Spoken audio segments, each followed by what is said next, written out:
Hello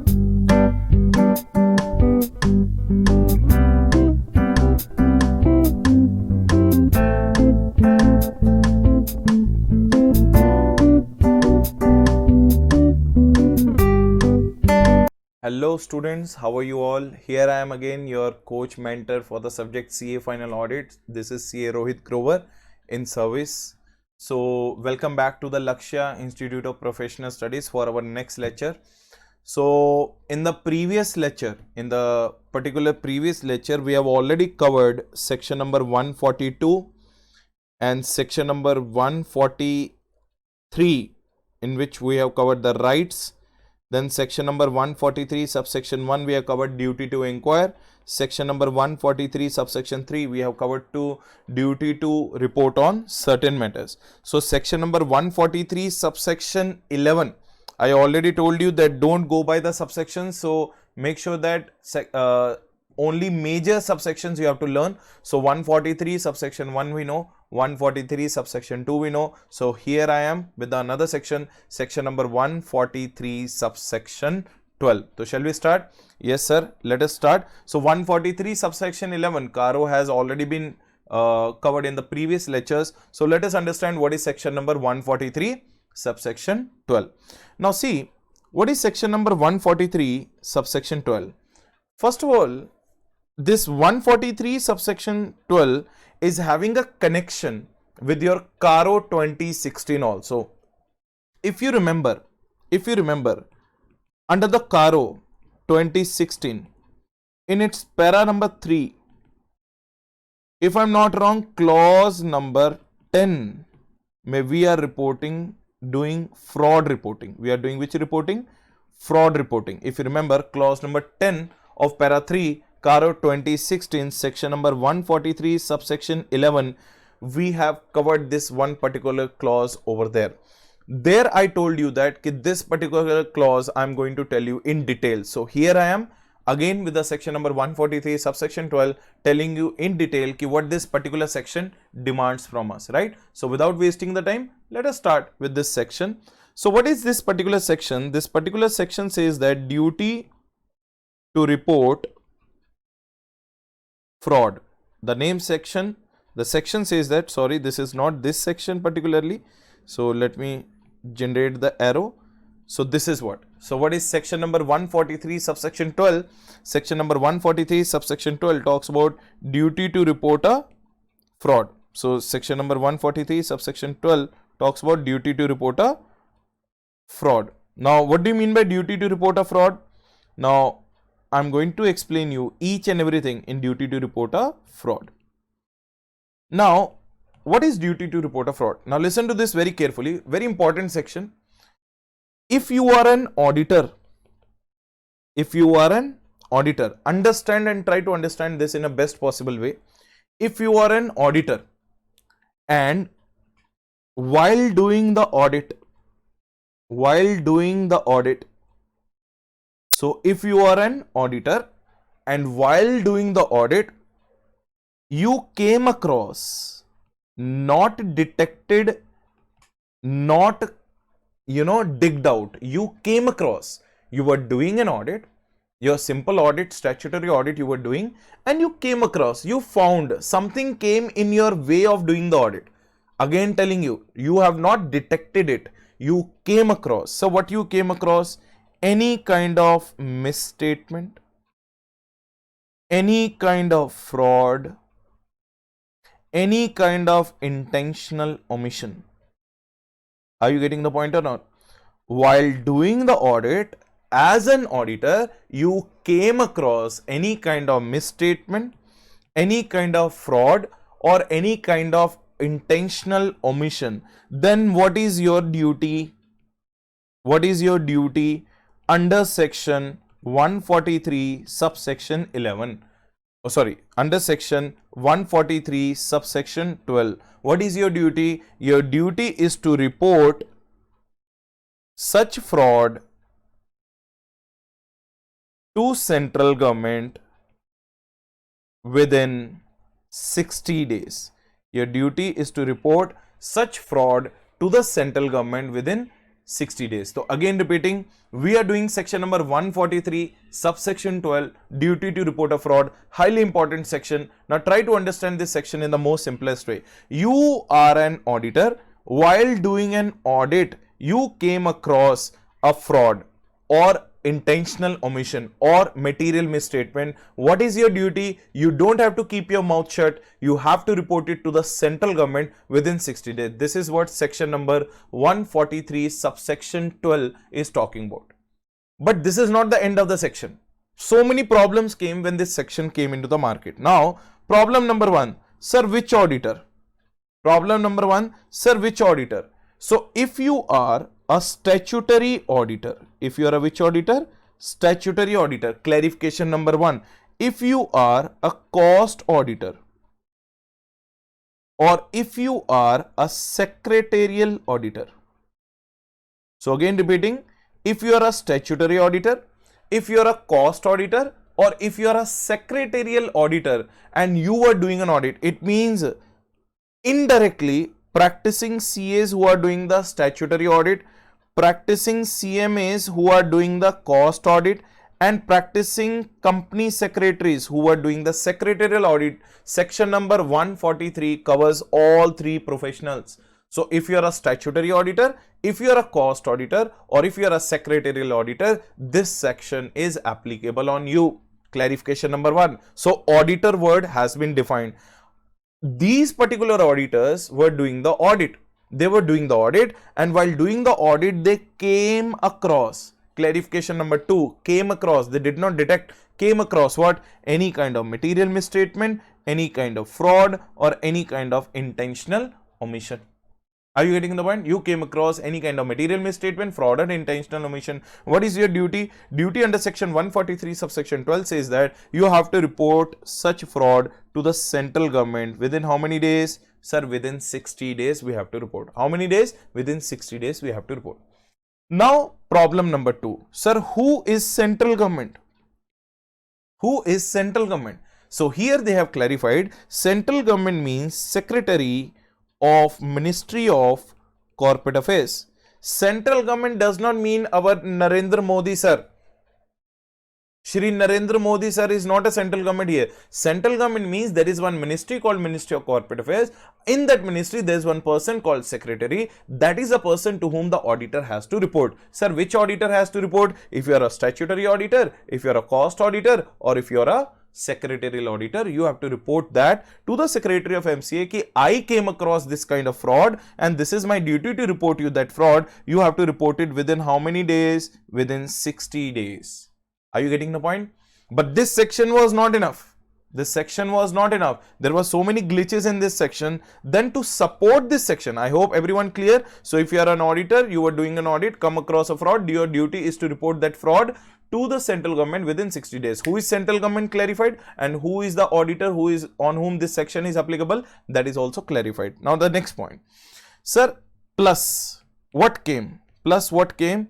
Plus what came is rule number 13 of CAAR 2014.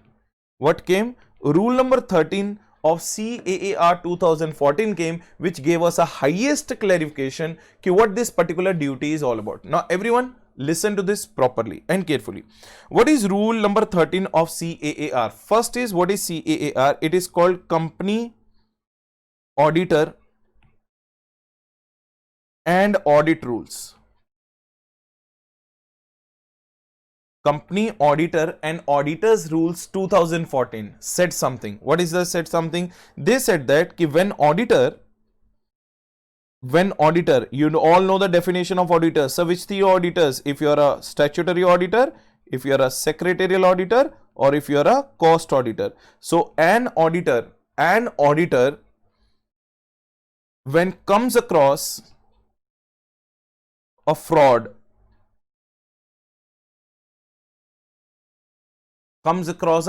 now listen to this happening on the company or carried out by the company. या तो company के ऊपर fraud हो रहा है या company fraud कर रही है. Either the fraud is happening on the company or the fraud is carried out by the company, he shall first, when he comes across a fraud, he shall first quantify the fraud. He shall first quantify the fraud. Sir, what do you mean by quantifying the fraud? He shall first measure the fraud. He shall first check out the quantum of the fraud involved. He shall first quantify the fraud. After quantifying the fraud, there can be two conclusions. After quantifying the fraud, there can be two conclusions. After quantifying the fraud, there can be two conclusions. If the fraud amount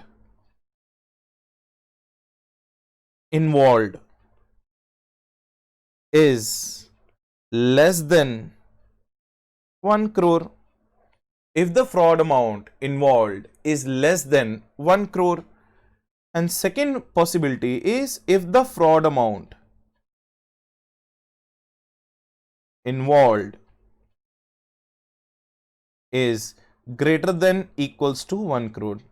So it means if it is less than 1 crore or if it is greater than equals to 1 crore. If the fraud amount is less than 1 crore, then what is the auditor's duty? What is the auditor's duty? Auditor's duty is very simple. So what is his duty? Report it to audit committee. Report it to audit committee. And if the audit committee as per section number 177 is not constituted in the company, then we have to report it to the board of directors. So report such fraud amount which is less than 1 crore to the audit committee, and if the audit committee is not there, to the board of directors within 2 days. Within how many days? 2 days. Everyone is clear or not? So if the fraud amount is less than 1 crore after his quantification or measurement of the fraud, if the fraud amount involved is less than 1 crore, what is the auditor's duty? Report it to audit committee and board of directors within how many days? 2 days. Did I mention anywhere that you have to report it to the central government? No. No. Who has given this clarification? This clarification was given by rule number 13 of CAR 2014. So rule number 13 of CAR 2014 has given us a clarification that if the auditor comes across any kind of such fraud either happening on the company or by the company, what is his responsibility? Sir, quantify the fraud. He should quantify the fraud.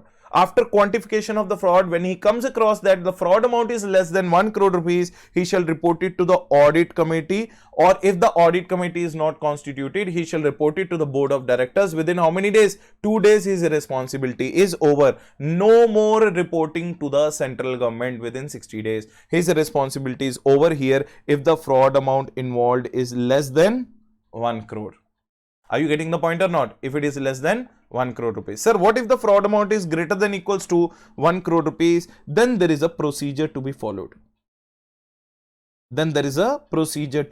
Sir, what is the procedure to be followed? Point number 1, report it to audit committee or board of directors within 2 days. Sir, same point we have to write? Yes, point number 1 will remain same. The same thing which we are doing on the left side. You can see that on the left side what we are doing, the same point we have to do it on the right side. So our duty in the right side where the fraud amount is greater than equal to 1 crore will remain same what we have on the right side. Then sir, what is the difference? That is point number 1 only. So we have to report that fraud to the audit committee or board of directors within how many days? 2 days. Point number 2, provide them 45 days. In a more simplified way, I'm going to teach you. Provide them 45 days to explain or justify such fraud event. Now, auditor is giving 45 days to the board of directors or audit committee. Auditor is giving 45 days to the board of directors and audit committee to explain him, to justify him why that fraud has happened. Give me the reply, give me the comments why this kind of fraud has happened in your organization. Sir, how many days? 45 days have been provided by the auditor. To whom? To the board of directors and audit committee to justify him ki why this fraud has happened. It means auditor is expecting a reply from the management, from the audit committee and from the board of directors ki why this fraud has happened. Now, point number 3. After 45 days, now tell me, there might be two possibilities. Reply came, reply did not come. Either the board of directors or audit committee will be able to give you the reply, or they will be unable to give you the reply. After how many days? 45 days. Now, once 45 days are over, auditor should not stop. After 45 days, if the reply came, auditor must attach such a reply to, auditor must attach such a reply to whom? Auditor must attach such a reply to his report on fraud. He will attach, anyways he has to prepare the report on fraud, and he will attach the reply of the board of directors or audit committee on his report. Everyone is clear? Yes sir, we are clear. And if the reply did not come, then what he will do? He will still prepare report without attaching any comment. So what is the interpretation of this particular provision? Ki after 45 days, auditor is not concerned. If the reply is coming, he will attach that reply to the report and send it to the secretary MCA. But if the reply is not coming, he will not wait for their reply to come after 45 days. After 45 days, he has to ensure that his report must be prepared either with reply or without reply. Everyone is clear? So if reply came, attach it. If the reply did not come, then prepare the report without reply. Now, point number 4, the report on fraud, whatever the report on fraud, must be prepared by auditor, must be prepared by auditor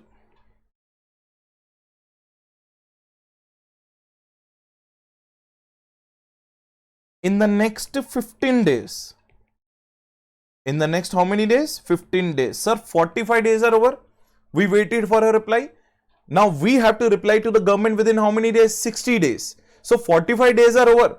Now, what are the balance number of days are left? 15 days. So, in the next 15 days, the report must be prepared either with the attachment of the reply or justification given by them, or without the attachment of the reply or justification given by them. I hope everyone is clear. Yes, sir, we are clear. So, report on fraud must be prepared by the auditor in the next 15 days on his own letterhead. On his own letterhead. Sir, report who is preparing? Auditor. So, obviously, whose letterhead will be used? Auditor's letterhead will be used in the format of ADT4. Try to remember, I told you ADT1, ADT2, ADT3 already in the previous topics. ADT1, intimation of appointment of an auditor to the ROC within 15 days of AGM. ADT2, taking the central government prior approval before removing an auditor before the expiry of his term. ADT3, intimating the reasons of resignation to the company, to the ROC and to the C&AG in case he has resigned from his office. What is ADT4? The format of reporting the fraud report in the format of ADT4. On whose letterhead? On auditor's letterhead. In which format? ADT4. Who will prepare? Auditor. In the next how many days? 15 days. Sir, because 45 days are already over. So 45 plus 15. Now you might be understanding that this is what do you mean by how many days? 60 days. This is what do you mean by 60 days. I hope everyone is clear. Yes, sir, we are clear. This is what do you mean by 16 days. Everyone is clear? Yes, sir, we are clear. Now understand. After that, point number 5. In case the auditor fails to report within 60 days, in case the auditor fails to report within 60 days, are you getting the point or not? Now, remember one thing, in the earlier point, I would like to add on one thing. So, the report on the fraud must be prepared by the auditor in the next 15 days on his letterhead in the format of ADT4 and shall be forwarded to and shall be forwarded to Secretary MCA via registered post with acknowledgement due. इसके ऊपर भी चर्चा करेंगे. Via registered post with acknowledgement due. So remember one thing, you don't have to send an email, you have to send a post to the Secretary of MCA addressing the Secretary of Ministry of Corporate Affairs via registered post with acknowledgement due. A very probable question in your examination in the form of MCQ. Sir, what do you mean by registered post with acknowledgement due? Registered post with acknowledgement due means what? Means you have to send a post via registry, registered post, plus acknowledgement due means what? You have to attach and give them some extra money, 10 rupees or 5 rupees you have to pay. They will give you one card. That is called acknowledgement card. On the acknowledgement card, auditor will write his address and his name, everything, and his contact number. That card will be attached with the parcel what we are sending to the Secretary MCA. And this parcel along with the card will be reaching to the Secretary MCA. The Secretary MCA, after collecting my parcel, they must sign on that card saying that received, and that card, on that card my address is already there, that card will come back to me. So that is a indication, that is an acknowledgement that my parcel is safely reached in the hands of whom? Secretary MCA. That is why we don't have to do only registered post, we have to do the registered post with which due? Acknowledgement due.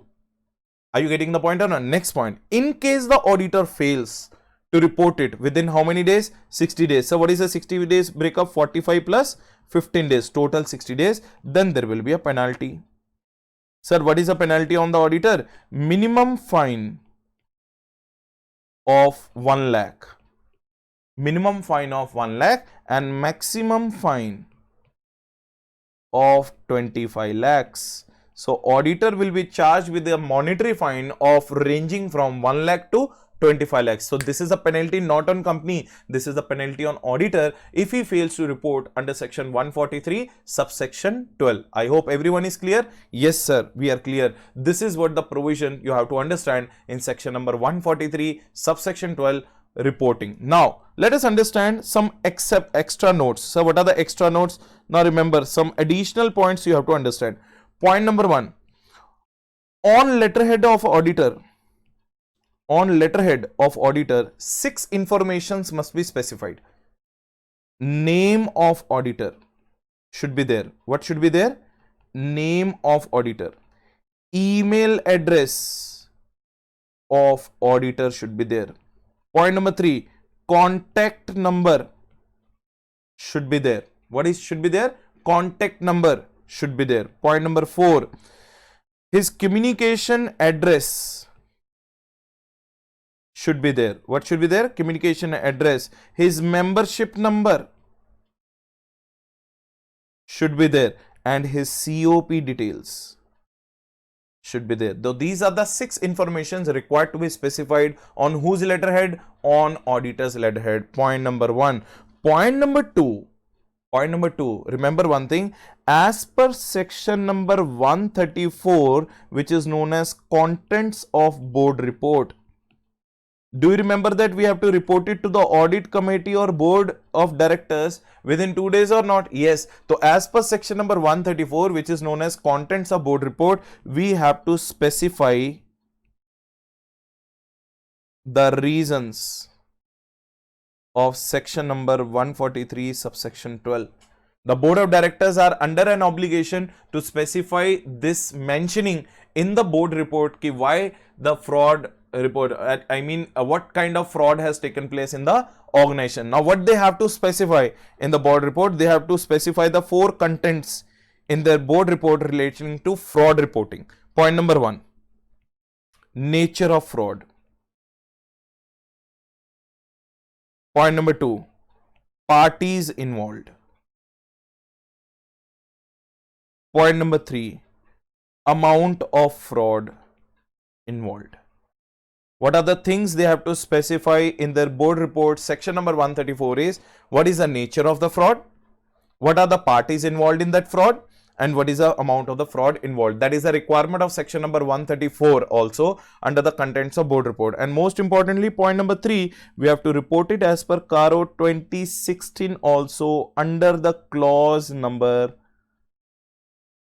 clause number, remember clause number 10 of para 3 of part 3 or para 3 of section number 143 subsection 11. So these are the some of the additional points you have to remember. एक point हो गया letterhead पे, एक point हो गया what are the things the auditor, the company has to mention on their what do you say, board report, and one point is relating to कि CARO 2016 में clause number 10 of para 3 of section number 143 subsection 11 what you have to report. I hope I'm crystal clear with this section, section number 143 subsection 12. I hope everyone has enjoyed this, everyone has learned this section. So if you have any doubt, I already told you that I'll be providing you my personal WhatsApp number and my personal number where your doubts and sessions will be resolved. We'll be creating one Telegram group or WhatsApp group where your doubts and sessions will be resolved. Once you will buy the classes either via pen drive or via Google Drive, the classes and the management of Lakshya Institute of Professional Studies will be helping you out in resolving your doubts. You can have an interaction with the faculty face to face, though not possible due to corona, but at least we can have a interaction in any manner. Let it be on Telegram mode or let it be on meeting mode like Google Meet or anything, or let it be on WhatsApp mode, right? So your doubts will be removed. But I hope I'm 120% sure that after listening to these particular explanations, there might be not having any doubt, but in case it is there, I am always there to resolve it as soon as possible, right? So this is what section number 143 subsection 12 is all about. So as we are done with section number, tell me what are the sections we are done with? So section number 139 plus 140 plus 141 plus 142 plus 143 plus 144. All these sections we have covered so far exhaustively, including section number 143 subsection 11 also, which talks about the CARO chapter, audit report chapter. CARO 700 series will cover at the later stage. So 144 we have already covered, prohibited services. Now I have to tell you the section number 145. So as promised, I already told you कि section number 145 and section number 146 we have already done. Sir, so far in the lectures we have not seen where we have done. Actually they were hidden in our rights and duties. They were hidden in section number 143 where I told you the rights and duties. So let me take you to the material again where you will understand ki where they were hidden, right or not. So let us understand what is section number 144 that we have already done, section number 145 and section number 146. So all these sections we are done with, yes or no. So section number 144 we have to see what is section number 144, all the rights and duties we are done with.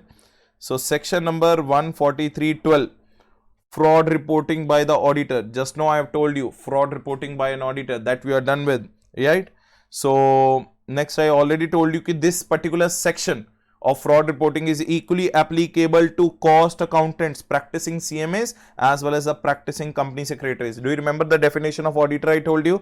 Yes sir. So this is what the rule number 13 of CAR 2014 also I told you, and this is the whole process which I told you. And I already told you that when you are reporting it under board report, you have to report these things. What are the things? Nature of fraud involved, amount involved, and parties involved. That also I told you in the additional point, so that you can later on read it from the material. In case you have any doubt, feel free to contact me at any point of time, right? Now next thing what we have to understand is section number 144. And I will tell you, yes, I will tell you directors disqualification, section number 164 subsection 2. If you remember, I told you that under section 143 subsection 3, point number 1, 2, 3, 4, 5, 6, 7, if I'm not wrong, point number 7 may we have understood whether the directors are disqualified under section 164 subsection 2 or not, but that will come to that point later on. Let us first understand section number 144. Sir, what is 144? Auditor not to render certain services. Sir, where we have already covered? We have already covered this section when I told you section number 141 subsection 3 disqualification topic. When I was telling you the disqualification topic, I told you the last disqualification which was relating to auditor need not render certain services. But again, we are going to see it. So other services to be provided only if these services are to be provided only if other services to be provided only if they are approved by the board of directors or audit committee. Services do not include the below mentioned services. I'm not saying ki other than statutory audit you can't provide any other services. Being a statutory auditor, you can take care of their ROC matters, you can take care of their tax audit matter, you can take care of their GST matter. These services also you can provide. But list of prohibited services is given separately, which you are prohibited to provide. Means these services you can't provide. Other than these services, other related services relating to your audit function you can provide. So that is what, first of all, other services also you can provide by taking board of directors permission or audit committee permission, or you are not allowed to provide the services which are below mentioned. Restrictions also to provide following service to its holding and subsidiary. ना तो तुम company को provide कर सकते हो where you are an auditor, neither you can apply these services to its holding, nor you can apply these services to its subsidiary. So what are those prohibited services? We already understood: accounting, bookkeeping services, internal audit, implementation of financial information system, actuarial services, advisory banking, investment banking, rendering of outsourced financial services, management services, and any kind of services as may be prescribed. Are you getting the point? Services rendered directly or indirectly. Directly or indirectly मतलब अगर तो आप individual auditor हो, you are not allowed to provide, your relative is also not allowed to be provided, and any other person or enterprise associated with such CA or relative where they have significant influence or control, whose name or trademark or brand is used by such individual. Matlab neither you can provide these services nor your relative. You means what? You and your partner and your firm. Are you getting the point? I'm concluding it as a you cannot provide, your partner cannot provide, your relative cannot provide, and any other enterprise or person also cannot be provided on which you or your relative is having a significant influence. Everyone is clear? Yes. So if you are a firm of auditors, you cannot provide, your partners cannot provide, your subsidiaries or associates cannot provide, then entities where the firm or partner has a significant influence or control cannot provide, entities with trademark or brand commonly used by the firm or any of its partners are not allowed to provide. So directly indirectly का मतलब है कि directly तो auditor can't provide, directly auditor can't provide, indirectly का मतलब क्या है, his what do you say, partner also can't provide, his any other associated relative also can't provide, no one can provide. I hope all of you agree with that. Yes sir, we agree with that, right? Chalo, let us understand next thing. Transitional provision का मतलब क्या है sir? Auditor performing any non audit services on or before the commencement of this act to comply before the end of the first financial year after the date of such commencement. ये act कब commence हुआ? 1/4/2014 को. So by 31/3/2015 he must have resigned from these services. matlab they are giving you transitional period, means what? They are giving you approximately 1 year to make sure that ki you are complying with section number 144.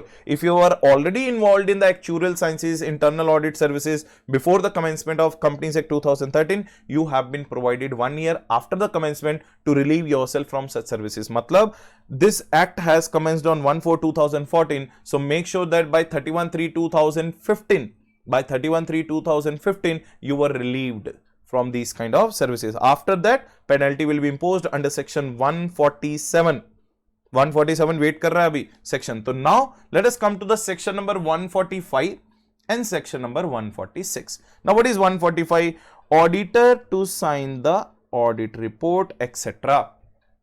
Do you remember I already covered that in rights or not?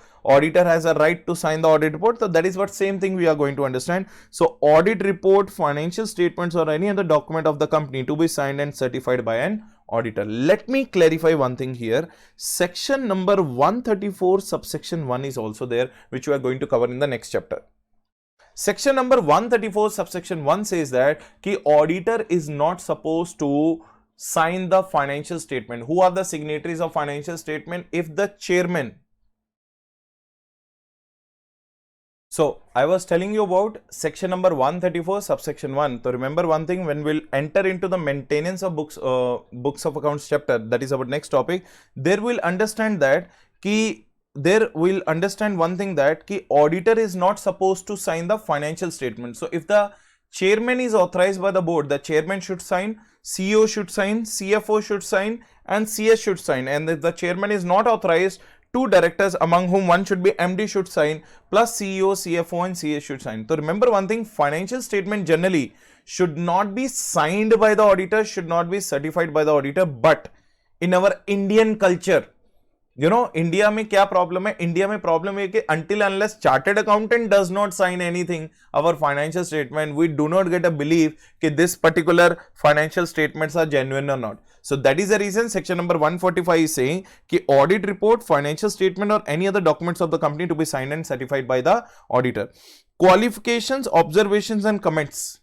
If you have kept any kind of modification, any kind of qualification, any kind of observation or any kind of comments on financial transactions or matters which have which affect adverse effect, means what? Negative effect on the functioning of the company mentioned in the auditor's report shall be read before the company in the general meeting and shall be open to inspection by any member of the company. इसका मतलब क्या है sir कि if the auditor is giving any modified opinion, any adverse opinion, any qualified opinion, any disclaimer opinion, any kind of adverse comment on the functioning of the company, it is his responsibility to read it out in front of everyone in the AGM, annual general meeting, and his comments, his report signed by him shall be open for inspection by the members in the company.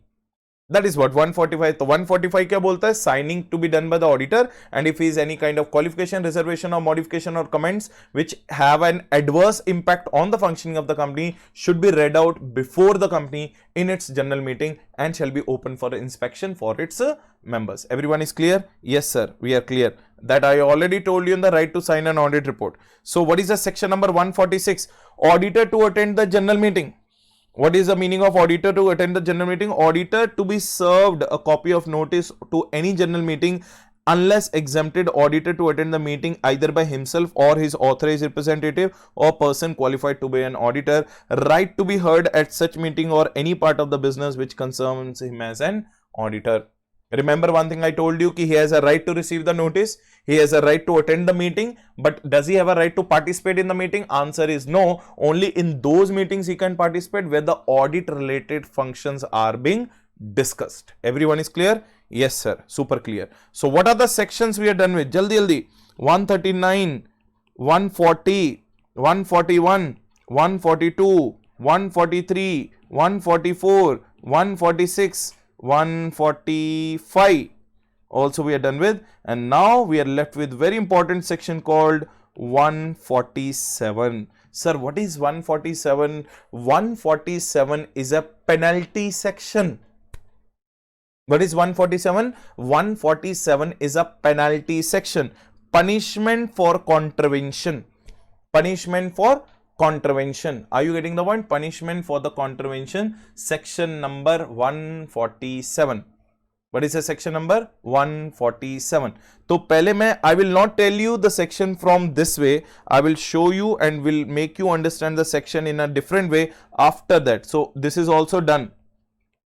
This is also done. Am I correct? So now let us understand next section, which is known as section number 147. This is called penalty for contravention. Contravention. अच्छा, यहाँ पे बहुत ही there is one very big thing you have to understand here. So first of all, see this. You have to understand this now. Remember these sections 139, 143, 144 or 145. Remember these sections 139, 143, 144, 145. I will ask you these sections at the later stage. Now remember one thing. There are two types of penalties which are being discussed in this section. 147 section talks about two types of penalties. Penalty on company and officers in default. OID stands for officers in default. What is a penalty on company and officers in default? If there is a violation of section number 139 to 146 by whom? By the company and officers in default. If the company and officers in default are violating section number 139 to section number 146, then what is the penalty that we are going to understand? Now let us further divide it into two. Now, what is the penalty on the company on this violation? Penalty on the company is minimum 25,000 rupees of fine. How much is the penalty? Minimum 25,000 rupees of fine and maximum 5 lakh rupees of fine. What is the penalty on the company? Minimum 25,000 rupees of fine if there is a violation of 139 to 146 section by the company, and officers in default also are going to get punished. That is minimum fine of 10,000 rupees, maximum fine of 1 lakh rupees. What is the impact on officers in default? Minimum fine of 10,000 rupees and maximum fine of 1 lakh rupees, or imprisonment up to 1 year. Imprisonment up to 1 year or both. This is a penalty on the OID. Sir, why not this imprisonment penalty on company? Sir, company is an artificial person. We cannot send the company behind the jail. So, company penalty minimum 25,000, maximum 5 lakhs. Officer in default penalty minimum 10,000, maximum 1 lakh, or imprisonment up to 1 year or both if there is a violation by the company and officer in default in relation to section number 139 to 146. Now remember those sections which I told you. If the same sections are violated by auditor, penalty on auditor on when? On violation of. On violation of, penalty on auditor under section 147 on violation of section number 139, section number 143, section number 144, section number 145. If the auditor violates section number 139, section number 143, section number 144, section number 145, 139, rotation में if he is doing any complication, appointment में if he is doing complication, are you getting the point or not? Casual vacancy में if he is doing any complication, if he is doing any complication relating to his rights and duties, if he is doing any complication relating to prohibited services 144, if he is doing any complication relating to signing of an audit report, then what is the penalty on auditor? Now listen to this. This is a amended penalty. Penalty on the auditor is minimum fine of 25,000, maximum fine of 5 lakhs. Minimum fine of 25,000, maximum fine of 5 lakhs. That is a fine which is going to be ranging from 25,000 to 5 lakh rupees, or 4 times of his remuneration received. 4 times of his remuneration received, whichever is lower. 4 times of his remuneration received, whichever is lower. If the auditor violates section number 139, 143, 144 and 145, this is his penalty. That minimum 25,000 to maximum 5 lakh rupees of fine, which is same as company. You can see on the left side, which is same as company, or it will be compared with the 4 times of your remuneration received under section 142, whichever is lower. That is a penalty on the auditor if he violates section number 139, 143, 144 and 145. There is one more penalty on the auditor. So next penalty, this is paragraph number 1 and this is para number 2. Next penalty on auditor. Penalty on auditor if he knowingly, again using and repeating the word knowingly, intentionally or knowingly, intentionally or willingly. If he is knowingly, intentionally or willingly frauding or deceiving, you can see that deceiving. Deceiving means cheating. Whom? He is cheating whom? Who is cheating? Auditor is cheating. Whom? Shareholders, creditors, company or income tax department. If the auditor intentionally, knowingly, willingly is cheating shareholder, creditors, company and income tax department, and what? Income tax department, then what is going to happen? Tell me. Then what is going to happen? Then in that case, one thing is going to happen. Sir, what is going to happen? Then auditor will be punished. Sir, here punishment is little bit bigger. So what is the punishment? minimum fine of 50,000, maximum fine of 25 lakhs. On whom? On auditor. Minimum fine of 50,000, maximum fine of 25 lakhs on auditor, and it will be compared with what? Now tell me how much remuneration was compared here. 4 times of your remuneration. Here it will be compared with 8 times of your remuneration received. Not 4 times, 8 times of your remuneration received, whichever is lower. This is the penalty on the auditor if he intentionally deceits or cheats shareholder, creditors, company, income tax department. And we already know one penalty on the auditor under section 140 subsection 5, removal of an auditor by the tribunal before the expiry of the term. If the tribunal finds out that he is a fraudulent auditor, then directly or indirectly was involved in the fraud happening on the company or by the company, he will be penalized under section 447. So that is 447. That is relating to fraud. This is relating to deceiving or cheating. So what is the penalty? Minimum 50,000, maximum 25 lakhs, or 8 times of your remuneration received, whichever is lower. Now let us understand what are the other penalties there in section number 147. So let me take you to the tour one by one. So we all know the company's penalty is what? 25,000 to 5 lakh rupees. Officer in default penalty is what? 10,000 to 1 lakh and or imprisonment up to 1 year. Am I correct? Or both? Auditor's penalty for contravention of section number 139, 143, 144, 145 is 25,000 to 5 lakhs or 4 times the remuneration received, whichever is lower. Auditor frauds, defaults to deceive company or shareholder or creditor or tax authority. What is the penalty? I told you. Minimum 50,000 to maximum 25 lakhs or 8 times the remuneration received, whichever is lower. Are you getting the point?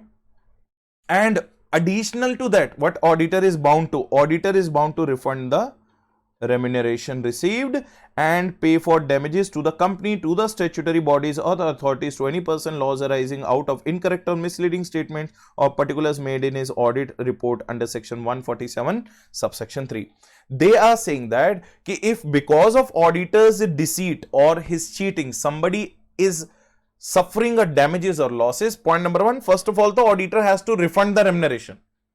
Auditor has to refund the remuneration received and he has to pay the damages to that person or that statutory auditor which got the losses because of misleading or incorrect information provided by the auditor in his auditor's report. Central government can specify any statutory body or authority or any officer for ensuring the prompt payment. Responsibility for audits conducted by an audit firm. If partners prove guilty, responsibility of the partners and of the firm will be jointly and severally. The above penalties were for auditor, but if the firm is involved in these kind of particular violations, then partners liability and the firm's liability will be jointly and severally, because firm is not separated from the partners. I hope everyone is clear with section number 147. Yes sir, we are clear with 147. Okay sir. Now these are the various summary of all the charts and imprisonments have been given to you. So that is for your reference purpose only. So I will make sure that I will make sure that once you will read this particular chart, you will automatically come to know that yes, particular section 147 has gone inside you. So this is what section number 144, 145, 146, 147 we are done with. So we are on the last section. We are on the last section, that is called section number 148. What is section number 148? Section number 148 talks about which audit? Cost audit. Section number 148 talks about which audit? Sir, cost audit. So cost audit ke liye we have to make sure that we are having a separate section or separate particular lecture on that. So this lecture I will stop it here only, because I think that you need to consume section number 143 subsection 12, and then you have to consume section number 144, 145, 146, 147. So for the 148, I'll see you guys in the next 10 minutes and we will take a short break of 10 minutes. Till then, don't forget to consume all the remaining sections which we have already covered. So see you guys in the next lecture relating to section number 147. Thank you so much for lending your patience. I'll borrow it again in the next session.